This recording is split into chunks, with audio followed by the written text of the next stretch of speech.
Bayangkan sebuah perpustakaan gelap yang penuh dengan rak-rak berdebu, masing-masing menyimpan dokumen rahasia yang terkunci selama puluhan tahun. Dokumen-dokumen ini dikenal sebagai dokumen klasifikasi, berisi informasi yang disembunyikan dari publik karena dianggap sensitif bagi keamanan nasional, politik, atau militer. Namun, tidak semua rahasia dirancang untuk tetap tersembunyi selamanya. Ketika pemerintah memutuskan bahwa informasi tersebut tidak lagi membahayakan jika diungkap, mereka akan mengubah statusnya menjadi declassified, sebuah momen di mana tabir kerahasiaan mulai terangkat. Proses deklasifikasi adalah perjalanan yang penuh ketelitian dan kehati-hatian. Pertama, otoritas yang bertanggung jawab, seperti badan intelijen atau lembaga pemerintahan, menilai risiko yang mungkin timbul jika dokumen tersebut diumumkan. Informasi yang terlalu sensitif, seperti identitas agen rahasia atau strategi militer yang masih relevan, seringkali disunting terlebih dahulu. Hasil akhirnya adalah dokumen yang dapat diakses oleh masyarakat umum, tetapi mungkin dengan bagian-bagian tertentu yang masih ditutup dengan tinta hitam pekat. Deklasifikasi seringkali membawa dampak besar. Ia menjadi pintu menuju wawasan baru tentang sejarah, seperti cara pengambilan keputusan dalam perang atau bagaimana skandal politik tertentu terungkap. Salah satu contoh paling terkenal adalah pembukaan dokumen Pentagon Papers pada tahun 1971 yang mengungkap manipulasi informasi oleh pemerintah Amerika Serikat selama Perang Vietnam. Publikasi dokumen ini mengguncang dunia, membuka diskusi luas tentang transparansi dan akuntabilitas pemerintah. Namun, dokumen yang dideklasifikasi tidak selalu menghadirkan jawaban. Terkadang, mereka membawa lebih banyak pertanyaan daripada kepastian. Misalnya, dokumen tentang fenomena UFO yang dideklasifikasi oleh Departemen Pertahanan Amerika Serikat memperlihatkan laporan misterius tanpa solusi konkret, memicu spekulasi di kalangan masyarakat. Hal ini menunjukkan bahwa meskipun deklasifikasi memberikan akses, ia juga menciptakan ruang bagi interpretasi yang beragam. Di dunia modern, permintaan untuk mendeklasifikasi dokumen seringkali muncul dari masyarakat itu sendiri. Melalui undang-undang seperti Freedom of Information Act, FOIA, di Amerika Serikat, warga negara dapat meminta pemerintah untuk membuka arsip yang sebelumnya tersembunyi.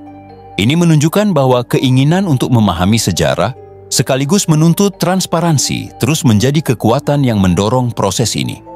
Dalam bagian pertama ini, kita telah melihat sekilas apa itu declassified dokumen dan bagaimana ia menjadi saksi bisu dari keputusan-keputusan besar di balik layar sejarah. Pada bagian selanjutnya, kita akan menelusuri lebih dalam mengenai orang-orang di balik proses deklasifikasi dan bagaimana dilema etika seringkali menghantui mereka.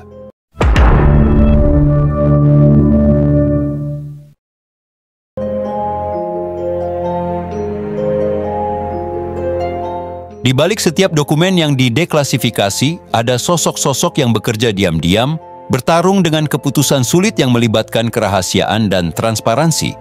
Mereka dikenal sebagai gatekeepers, para penjaga rahasia, yang seringkali memikul beban moral dan politik yang berat. Pekerjaan mereka bukan hanya menandai sebuah dokumen dengan label rahasia atau terbuka. Lebih dari itu, mereka harus menilai apakah kebenaran yang terkandung dalam dokumen itu aman untuk dilepaskan ke tangan publik atau berpotensi menimbulkan bencana. Kisah mereka dimulai jauh sebelum sebuah dokumen dibuat. Seorang diplomat, analis intelijen, atau komandan militer mencatat detail operasi rahasia, negosiasi damai, atau percakapan sensitif antar pemimpin dunia. Setiap kata yang tertulis bukan hanya sekadar catatan, tetapi potongan dari jaringan informasi yang bisa membentuk arah sejarah. Setelah dokumen ini selesai, ia dikunci di bawah lapisan keamanan yang tak tertembus. Hanya dapat diakses oleh mereka yang memiliki izin khusus. Namun, seiring waktu, relevansi dokumen berubah. Sebuah perjanjian militer yang dulunya vital mungkin tidak lagi menjadi ancaman setelah perang berakhir. Pada titik inilah para penjaga rahasia dihadapkan pada tugas mereka yang paling sulit. Proses deklasifikasi dimulai dengan tinjauan menyeluruh. Apakah ada nama individu yang harus tetap dilindungi? Apakah detail operasi tertentu masih relevan dalam konteks geopolitik saat ini? Keputusan-keputusan ini tidak pernah sederhana.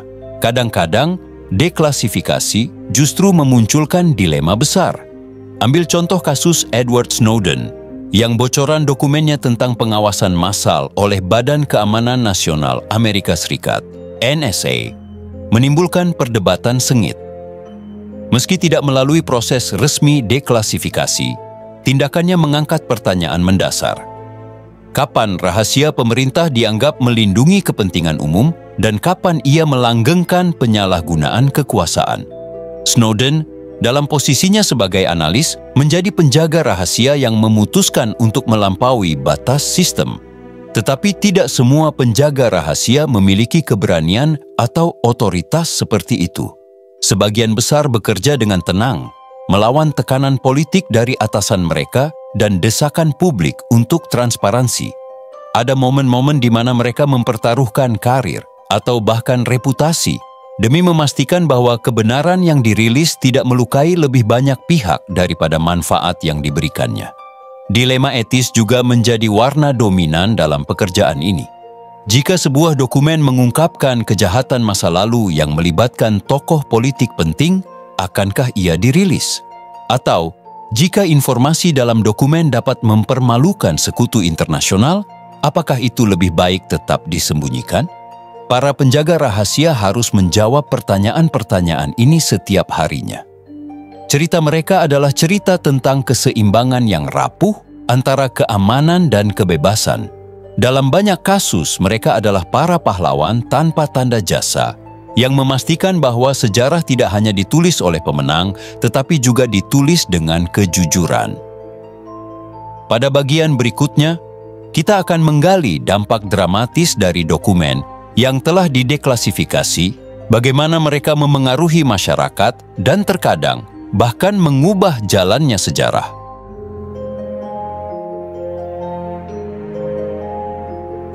Ketika sebuah dokumen rahasia akhirnya dideklasifikasi, dampaknya seringkali terasa seperti riak yang mengalir melintasi sejarah.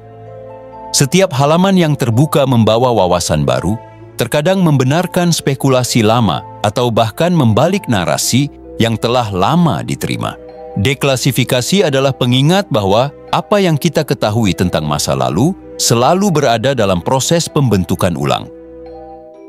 Salah satu contoh paling terkenal dari dokumen yang dideklasifikasi adalah Pentagon Papers, yang mengungkap cara pemerintah Amerika Serikat memanipulasi informasi selama Perang Vietnam. Ketika dokumen ini dipublikasikan oleh The New York Times pada tahun 1971, mereka menunjukkan bahwa pemerintah telah lama mengetahui perang itu tidak bisa dimenangkan, tetapi tetap melanjutkannya demi mempertahankan citra publik. Publikasi ini tidak hanya mengguncang kepercayaan rakyat terhadap pemimpin mereka, tetapi juga mempercepat berakhirnya perang. Bagi banyak orang, ini adalah contoh nyata bagaimana kebenaran yang terungkap dapat membawa perubahan besar. Namun, tidak semua dokumen yang dideklasifikasi memengaruhi sejarah secara langsung. Kadang-kadang, mereka membangkitkan rasa ingin tahu tanpa memberikan jawaban yang pasti. Ketika CIA merilis dokumen-dokumen tentang program Stargate Project, sebuah eksperimen rahasia untuk menyelidiki kemampuan psikis seperti melihat jarak jauh, reaksi masyarakat bercampur antara skeptisisme dan kekaguman. Apakah pemerintah benar-benar mencoba merekrut paranormal untuk memata-matai musuh mereka? Dan jika ya, seberapa efektifkah metode ini? Deklasifikasi ini membuka pintu untuk diskusi, tetapi tidak menutupnya dengan kepastian. Lalu ada dokumen-dokumen tentang UFO seperti yang dirilis oleh Pentagon pada awal abad ke-21. Laporan-laporan ini menunjukkan bahwa pilot militer telah menyaksikan fenomena udara yang tidak dapat dijelaskan. Meskipun banyak bagian dokumen tetap disensor, publikasi ini memicu debat besar tentang kemungkinan kehidupan luar angkasa dan batas pemahaman kita tentang alam semesta. Di sini, deklasifikasi tidak hanya memberi informasi baru, tetapi juga memantik imajinasi kolektif. Namun, efek paling mendalam dari dokumen yang dideklasifikasi seringkali muncul jauh setelah mereka dipublikasikan. Ketika pemerintah Afrika Selatan merilis arsip era apartheid, dokumen-dokumen ini menjadi bukti penting dalam proses rekonsiliasi nasional. Mereka mengungkapkan kekejaman rezim sebelumnya, sekaligus memberi korban kesempatan untuk mengetahui kebenaran tentang apa yang terjadi pada orang-orang tercinta mereka. Di sini, deklasifikasi berfungsi sebagai alat keadilan, membantu masyarakat menghadapi luka sejarah mereka. Deklasifikasi juga dapat menjadi alat politik. Selama Perang Dingin, Amerika Serikat dan Uni Soviet seringkali mempublikasikan dokumen tertentu untuk mempermalukan satu sama lain. Informasi ini, meskipun akurat, seringkali dirilis dengan maksud untuk memanipulasi opini publik atau mendukung propaganda. Dalam kasus seperti ini, kebenaran yang terungkap tidak selalu berarti kejujuran. Melalui berbagai cerita ini, kita melihat bahwa deklasifikasi bukanlah akhir dari sebuah rahasia, tetapi awal yang baru. Apa yang sebelumnya tersembunyi menjadi bahan diskusi, penelitian, dan seringkali kontroversi. Pada bagian berikutnya, kita akan menyelami bagaimana teknologi modern telah mengubah cara deklasifikasi dilakukan, memungkinkan lebih banyak akses tetapi juga menimbulkan risiko baru. Saat kita memasuki era digital, deklasifikasi dokumen tidak lagi semata-mata bergantung pada otoritas pemerintah. Dunia yang semakin terhubung membawa perubahan besar dalam cara informasi dirahasiakan, dibocorkan, dan akhirnya dideklasifikasi. Teknologi telah menjadi katalisator dalam membuka akses ke informasi, namun juga membawa risiko yang tidak pernah terbayangkan sebelumnya. Di masa lalu, proses deklasifikasi seringkali melibatkan para ahli yang memeriksa dokumen fisik secara manual. Kini, dengan digitalisasi arsip, dokumen rahasia dapat diakses dan ditinjau dengan lebih cepat. Misalnya, badan intelijen seperti CIA atau MI6 kini menggunakan algoritma untuk menyortir dokumen berdasarkan sensitivitasnya. Teknologi ini mempercepat proses peninjauan, tetapi juga memunculkan dilema baru. Bagaimana memastikan algoritma tersebut tidak melewatkan detail penting yang memerlukan perlindungan ekstra? Di sisi lain, internet telah menjadi medan perang bagi rahasia pemerintah. Platform seperti Wikileaks telah membuktikan bahwa dokumen rahasia dapat tersebar luas hanya dengan satu klik. Kebocoran dokumen yang dilakukan oleh tokoh seperti Julian Assange dan Edward Snowden mengungkapkan bagaimana teknologi bisa menjadi senjata melawan kerahasiaan negara. Dalam satu dekade terakhir, kebocoran-kebocoran ini menjadi bentuk deklasifikasi tak resmi yang seringkali melampaui batas hukum dan etika. Namun, era digital juga membawa keingintahuan yang lebih besar di kalangan masyarakat. Dengan munculnya undang-undang seperti Freedom of Information Act di Amerika Serikat, warga negara kini dapat meminta akses ke dokumen rahasia yang telah usang. Di Inggris, National Archives telah mendigitalisasi ribuan dokumen rahasia, memungkinkan peneliti dan warga negara untuk menggali sejarah tanpa harus mengunjungi arsip fisik. Transformasi ini memberikan rasa kontrol yang lebih besar kepada masyarakat terhadap apa yang bisa mereka ketahui tentang pemerintahan mereka. Teknologi bahkan telah melahirkan cara-cara baru untuk mendekripsi informasi yang sebelumnya tidak dapat diakses. Misalnya, kemajuan dalam analisis data telah memungkinkan para peneliti untuk menghubungkan titik-titik dari dokumen yang dideklasifikasi dengan dokumen lain yang masih dirahasiakan. Hasilnya adalah gambaran yang lebih utuh tentang sejarah yang selama ini tersembunyi.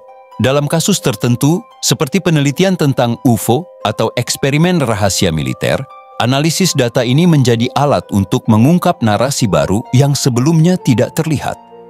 Namun, semua ini juga menghadirkan tantangan besar. Ketika dokumen digital mudah diakses, ancaman keamanan siber menjadi semakin nyata. Sejumlah negara kini berlomba-lomba meningkatkan pertahanan mereka terhadap serangan digital yang bertujuan untuk mencuri rahasia negara. Dalam dunia yang semakin bergantung pada teknologi, pertanyaan tentang siapa yang memiliki kendali atas informasi menjadi semakin mendesak. Meskipun begitu, era digital juga membawa harapan. Teknologi blockchain misalnya, telah diusulkan sebagai cara untuk melacak siapa yang mengakses dokumen rahasia dan kapan dokumen tersebut diubah statusnya menjadi declassified. Pendekatan ini menjanjikan transparansi dan akuntabilitas yang lebih besar, sekaligus melindungi integritas informasi itu sendiri. Ini menunjukkan bahwa teknologi tidak hanya mempercepat proses deklasifikasi, tetapi juga mengubah esensi dari kerahasiaan itu sendiri. Saat kita memasuki dunia di mana garis antara privasi dan keterbukaan semakin kabur, pertanyaan yang lebih besar muncul. Siapa yang berhak menentukan kapan sebuah rahasia layak untuk diungkap?